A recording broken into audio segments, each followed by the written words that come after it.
Баршаңызға сәлем. Бүгін сіздермен дәрігер невропатолог Ақжарқын Ситқазықызы. Бүгін сіздерге кефалогематома жөнінде айтып беремін. Бұл дегеніміз не үшін пайда болады және ол қорқынышты ма?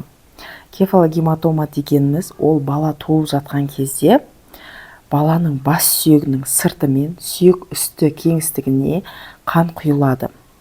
Бұл қан құйылу көп жағдайда доброкачественный болады, яғни ешқандай миға қауіп келтірмейді. Өйткені ол гематома мидың сыртында, бас сүйектің сыртында орналасады.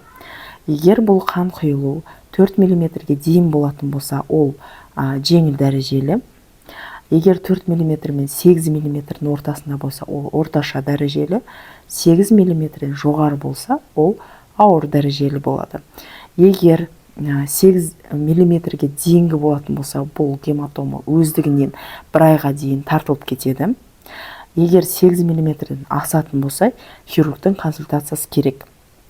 Көп жағдайда хирургтар пункция жасау арқылы бұл гематоманы сорып алады. Яғни шприц арқылы. Ол қатты мынандай қорқынышты операция емес. Ешқандай ауру сезім басатын наркоз немесе басқа заттың қажеті жоқ.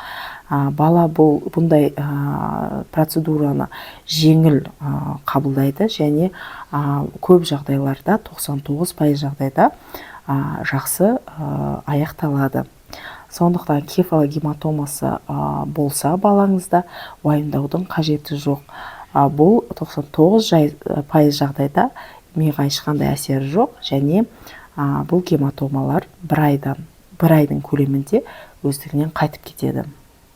Осы мәлімет пайдалы болса, менің каналыма тіркеліп, лайк басып, кефалогематомамен туылған аналарға жіберіп бөліссеңіздер болады. Қош сау болыңыздар.